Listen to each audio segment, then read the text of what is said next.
Hello, Johnny Hunt here on the Chord Melody Uke channel, and some of you that are particularly sharp will notice immediately that this is not an ukulele. This is a mandolin, and this is a learning channel. So what I'm doing today is making a video of a workshop that I'm fixing to teach here later this week at the Evart Festival in July of 2014.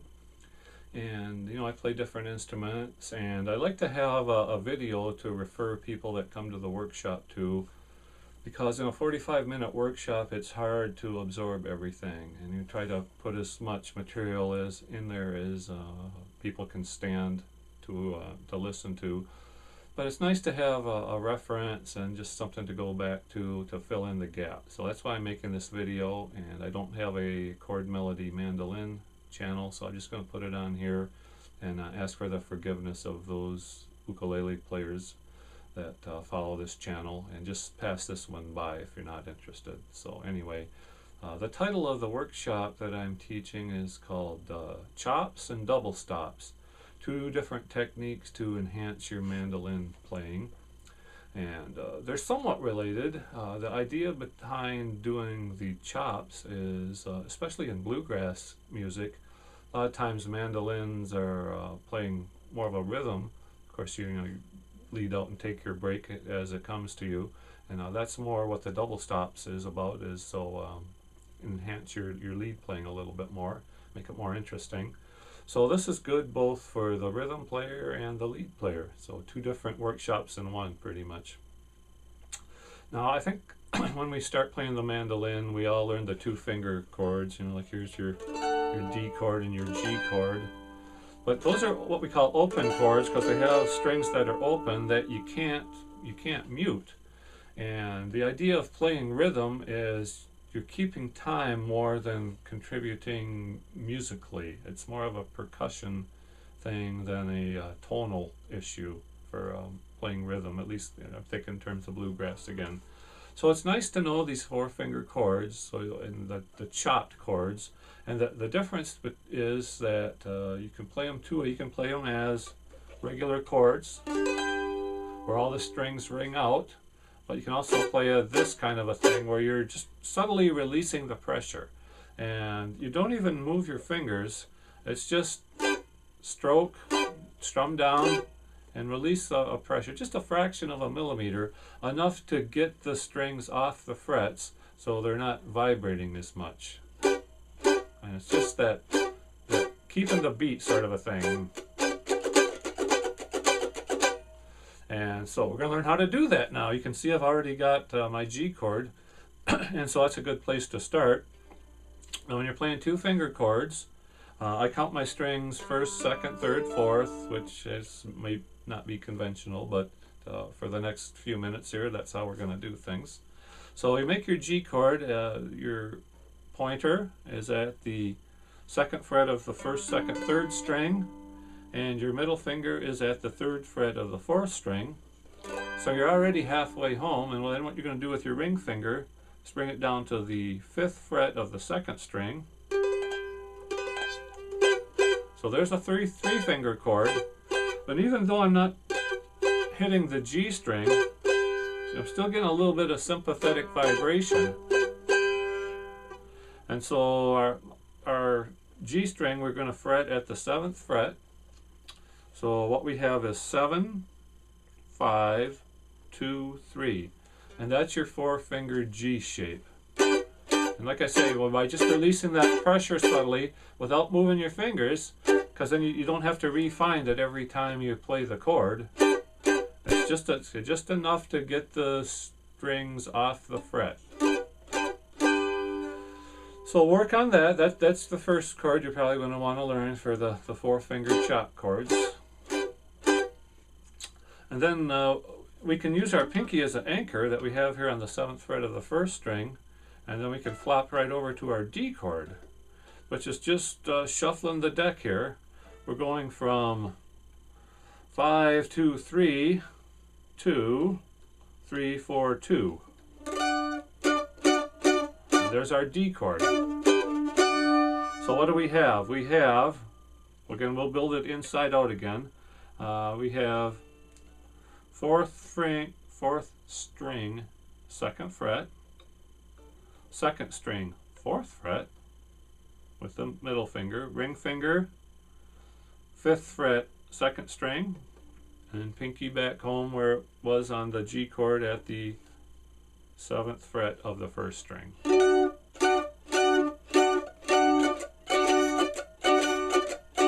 And then, so when you do some different strum patterns, you can let it ring, and do some things to suspend the chord, or throw a 6th in there. That we're not really covering that today, but just anything you can do to make the chords more interesting. First of all, for yourself, but secondly, things you do that add a little variety and spice to the song. Just add a little more depth. I guess that's what I'm trying to say. So there's your D shape. And then the 3rd chord, if you're playing in the key of G, you'd be looking to do a C chord, which actually too, these are all movable chords. You can take your G chord and move it up 5 frets, 2nd, 3rd, 4th, 5th. And there's a C chord. D.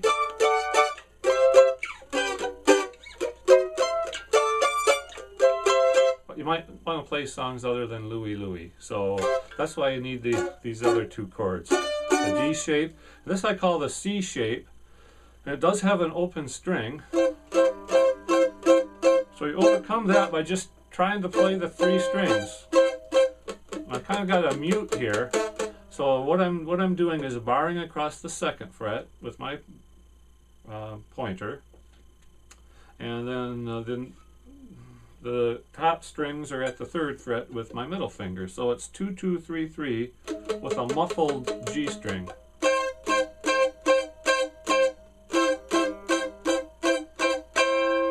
That's a C. And you can do the same thing, D chord, the same shape.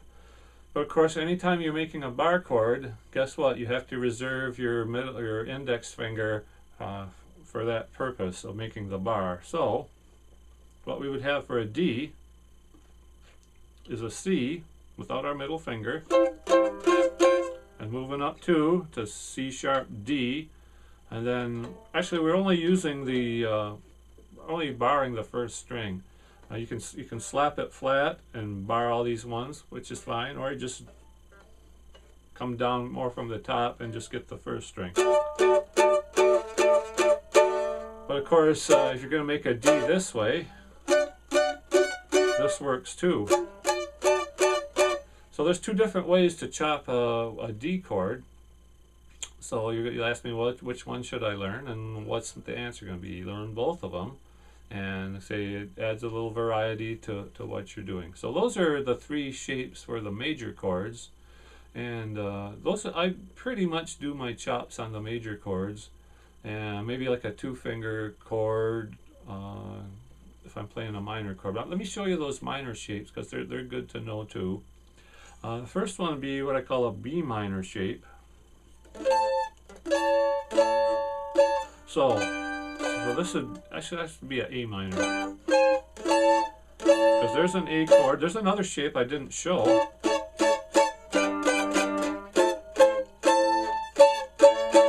So I'm backtracking a little bit, so go back to one more major shape. This is an A chord, so it's barring at the 2nd fret, so it's 2, 2, and then the middle finger at the 4th fret of the 3rd string, and the ring finger on the 5th fret of the 4th string. So we've got G, D, A, E open. We'd have A, E, C sharp, A chord. So how do you make a A major chord into an A minor chord? You flat the 3rd, which in this case would be the C sharp. So there's your A minor shape. So that would be 2, 2, 3, 5.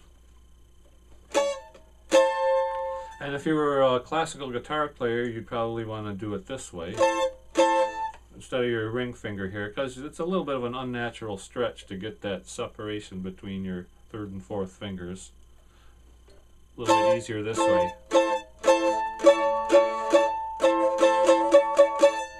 So again, 2, 2, 3, 5. That's the A minor shape.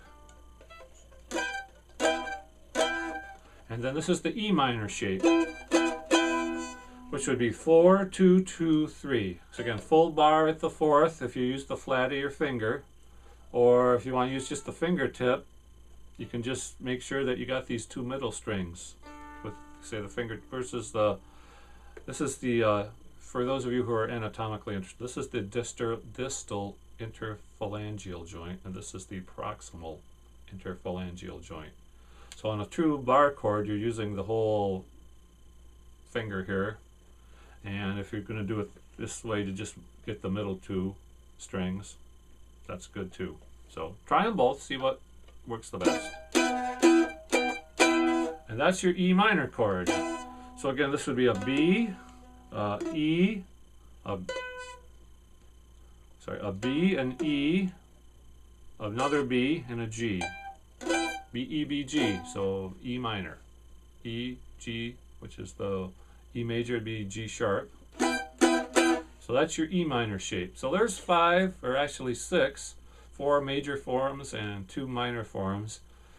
And that's plenty to work on. If you get where you can make those chords and get them tight and change them, you've arrived as a rhythm player on the mandolin. And say, since they're all bar chords, they're movable.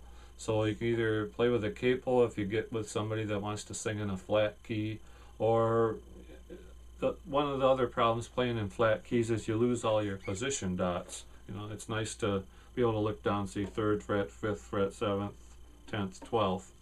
So, you know, 2 different ways to approach that sort of an issue. So work on those 5 chords, and say that pretty much covers what I wanted to talk about on the rhythm end of things. And now we're going to talk about double stops. And all double stops are playing 2 strings at the same time. It's playing the melody, and usually a note behind the melody to fill it out, the sound a little bit more, and keep things interesting. So we're going to show you double stops in the key of G, and let's go through a scale, and then we'll learn Ode to Joy. That's a good song to practice your double stops on. Because all I really know, I know my scales, and I know a little bit of theory, so I know kind of what I'm looking for. Other than that, I don't really have any formal musical training, but you know, if you just know what you're looking for, you can learn by rote, and rote's always going to be a part of any way you learn anything. Like, you know, think back to grade school, and you're learning your multiplication tables or your alphabet or your colors, and you just have to assign a name to every concept that you're learning. So double stop. So let's again, we do the key of G. So here's our G chord with a G note on top. So we're just playing the top 2 strings. So we have a B and a G. I'm going to go down the scale. Again, top 2 strings. This is a open A and a F sharp.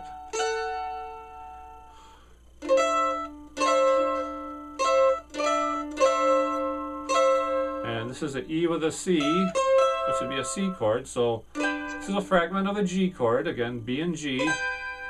A and F sharp is a fragment of a D chord.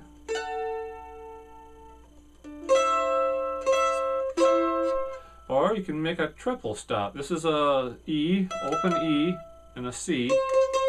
Middle finger, 3rd fret. Or you can do your old, you know, your 2-finger C chord works, and then you can strum.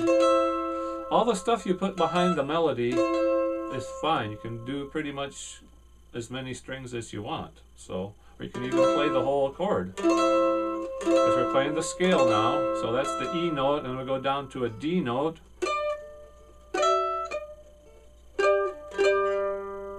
Which would be 5th, 5th. So now we're down to the E string, or the A string, from the E string. I'm using 1 finger to fret both strings. These are the 2 middle strings at the 5th fret. So it's A and D are the notes.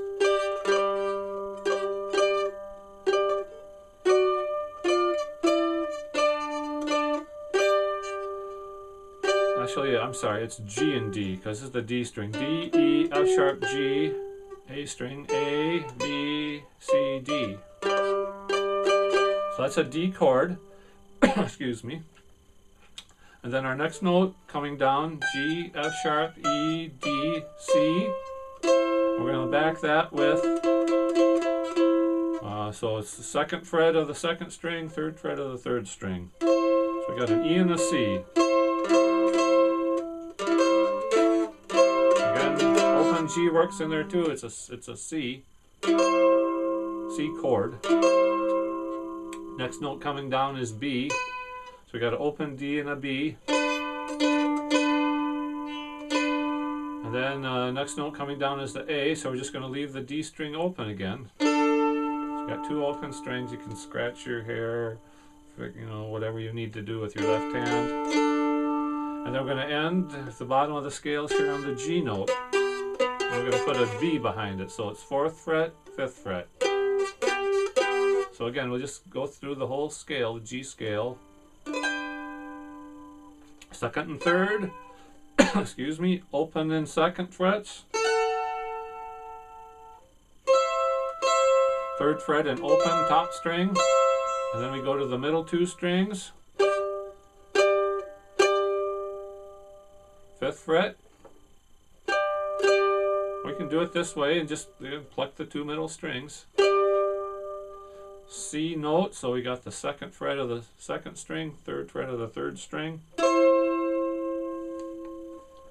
Open and second fret, B note, D, B, D and A, and then back home to our low G. Okay, then we can, you know, we got 2 octaves of a G right in the first position here, so let's continue on down. Second and fourth strings. Now we're on the 2 lower strings. We're not going to have double stops when we get down here because we don't have a 5th string behind it.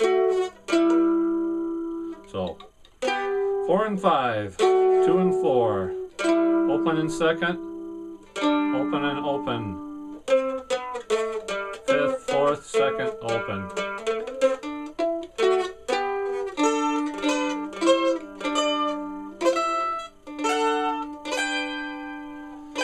So back up the scale from the low G, 4th and 5th on first string, second string. 2 middle strings open.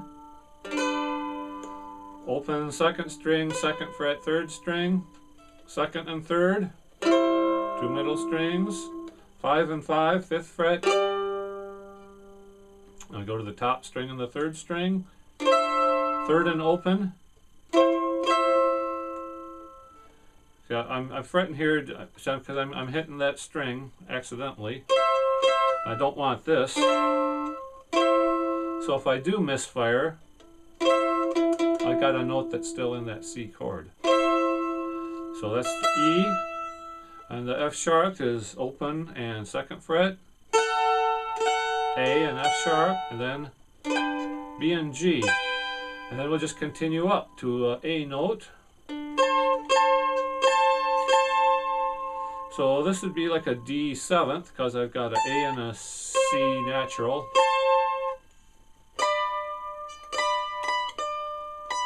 D and B. So going up now. Second and third. Third and 5th. 5th and 7th. 7th and 8th. 10th and 10th. 10th and 12th.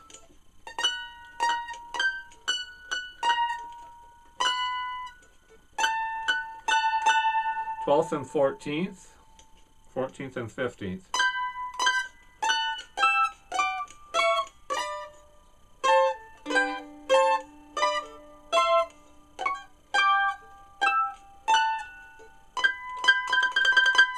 And you get kind of plunky and goofy here, so you're probably not going to be going up past, you know, you don't want to go outside of your yard because mom will catch you and then you'll be grounded and you won't get to go play with your friends.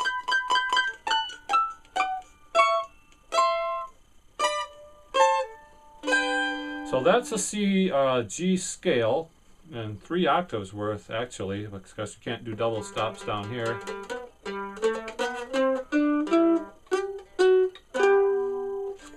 So like I said, let's do a song now. We'll do Ode to Joy, all in double stops in the key of G.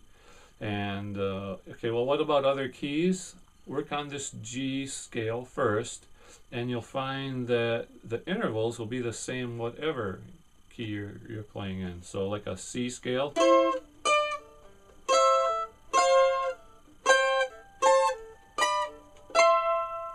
But say, let that go until you feel comfortable with just knowing the one scale and where both the notes are. So.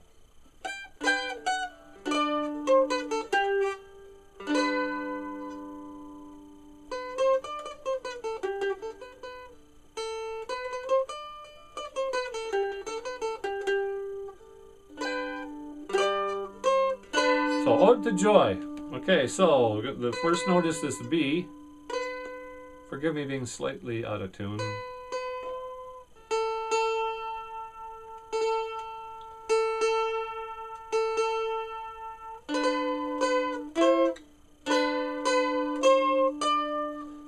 So, you don't have to play every note as a double stop, okay? It's just kind of like on the downbeats, and you'll get a feel for when you can throw that behind the melody note in. So, second, or on the third string, second, third, fifth, and then a D chord. So in the middle 2 strings, 4th and 5th, 2nd and 3rd frets, 2nd and 3rd,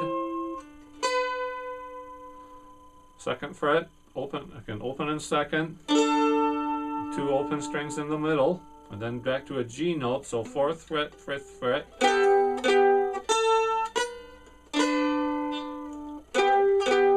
double open in the middle, 2nd fret, and then open, open, A and D.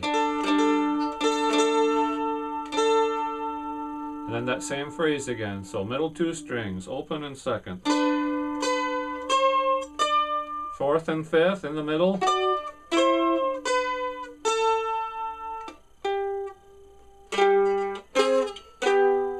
Fourth and 5th on the 1st and 2nd strings.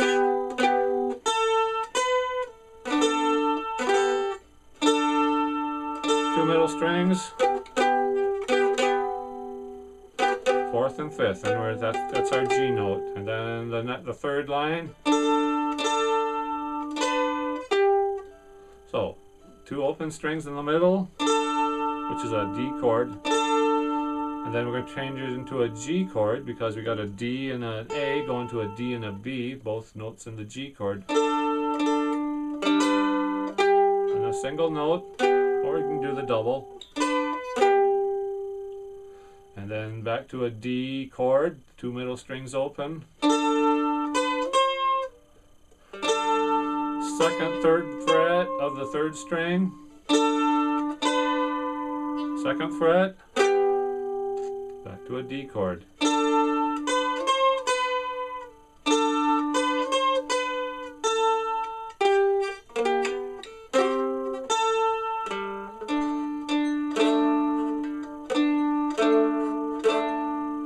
Okay, so now, so I got 2nd fret and open, bottom 2 strings, 1st and 2nd string, 2, 0, and then back to that first line, which is the 4th line now to take us out. 2 middle strings, 0, 2, 3rd, 5th, 4th and 5th, 5th, 3rd, 2nd, open 2nd, open, open, and 1st and 2nd strings, back to the 2 middle strings, double open,